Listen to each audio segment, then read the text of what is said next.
Get motivated by daily micro-victories. Did you know that every single day you're able to do certain things right? Everybody knows it. After all, that's the reason why you are in a relationship or why you are employed. If you're a student, it's also the reason why you're still in school. Despite the struggles that you may be feeling, you are doing well enough for you to at least stay in the game. Focus on these victories. You're already getting stuff done. Believe it or not, every single day packs opportunities for achievements. You're not just going through the motions. You're not just going through a checklist.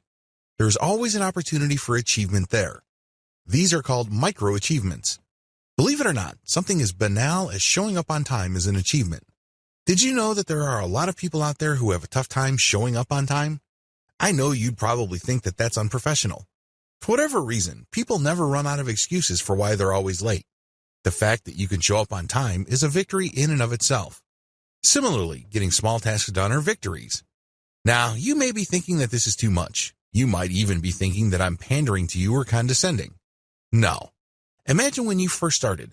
Those small tasks were not so small because you haven't done them before. Now you're knocking them out every day. Be aware of this. Finally, communicating with people clearly is also an achievement. Now, you may be thinking, well, as a human being, this is a default skill we all have. Absolutely wrong. You can't even imagine how many people have bad communication skills. The fact that you're able to communicate clearly enough to get things done in whatever organization you're in is a big deal.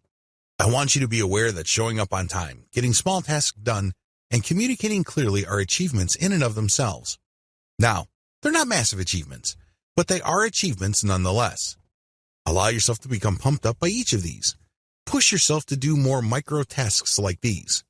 If you are constantly showing up on time, take it up to the next level and show up 15 minutes early. If you are getting small tasks done, level up by getting bigger tasks done. Similarly, if you're a good communicator, take it to the next level and collaborate to achieve greater things. The great thing about small accomplishments is that they lay the foundation for even larger ones. However, this will only happen if this is your intention. You will only level up if you want to level up. Unfortunately, a lot of people dismiss their ability to achieve micro-victories and they stay stuck. They think, well, this is really not that big of a deal. I do this all day. So what?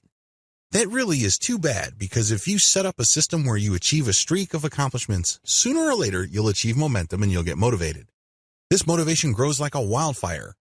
If you've been struggling with being productive in the office and you notice that one day your to-do list just got shorter and shorter because you were knocking stuff out, allow yourself to get in the moment. Allow yourself to achieve some level of physical, emotional, and mental momentum so things get easier and easier as you do them. This is paired with an increasing level of motivation.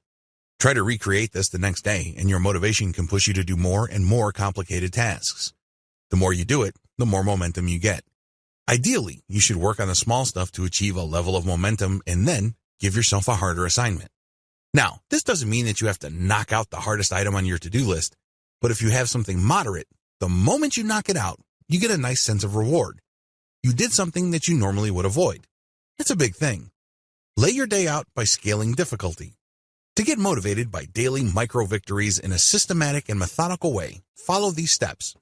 Step number 1. List out all your to-do tasks. Step number 2. Start with the easiest and end with the biggest and most intimidating things. By biggest, I'm talking about tasks that really can't be broken down. They have to be handled in one big block. Step number 3. Blast through the first items. Since you're starting out with the easiest items, chances are you've done them before. Chances are you know full well how easy they are, so knock them out. Blast through them as quickly as possible. However, do not compromise quality. Step number 4. Allow yourself to become emotionally aware and excited. When you see yourself blasting through easier items, stop for a second and allow yourself to become emotionally aware. At least tell yourself, it is happening. I'm blasting through this stuff. I'm no longer taking an hour checking email or shuffling papers or going over calculations that I know are already set. I'm not robbing myself of time doing busy stuff. Let it sink in. Get excited that you are blasting through your list. Step number 5. Push yourself to do more and more complicated stuff. As you cut through the easy items on your to-do list like a hot knife through butter, eventually you'll get to more complicated stuff. This is more moderately difficult material. Allow yourself to carry the momentum that you built blasting through this basic stuff. If you are truly emotionally aware, this should not be a problem. You know that you're doing well, so go with it. let it happen. Step number 6. As you knock out more complicated stuff, allow yourself to get even more excited. It's easy to look at personal excitement in terms of volume. For example, you're going through your to-do list and it says read and respond to 100 emails. Once you've done that, you're thinking that you've done really well, but you have to go beyond that. You have to also look at the quality or complexity of the item you're handling. Get excited by those items. Understand that normally this takes quite a bit of work and getting used to, but here you are knocking it out. Allow yourself to scale up the excitement that you have. This is a sense of ownership, control, and discipline you're achieving. Step number 7. Map out how far you get each day. Now, we've got some bad news for you. If you laid out your to-do list properly, chances are there will be some items there that really take it out of you. Maybe these are the moderate things or the harder materials. Whatever the case may be, as you initially blast through the easy stuff and things slow down a little bit with the moderate stuff, eventually you'll reach a point where you'll run out of time. Maybe it's time to go home or it's time to get on with the rest of your day. Whatever the case may be, you did not quite destroy your daily to-do list. Well, don't worry about it. This is not the end of the world. I just need you to map out how far you reach that day. This has to be graphical. You have to come up with a map. Don't beat yourself up unnecessarily if you notice that you're backsliding or if there's a fluctuation in the pattern. Don't be discouraged by that. This happens to the very best.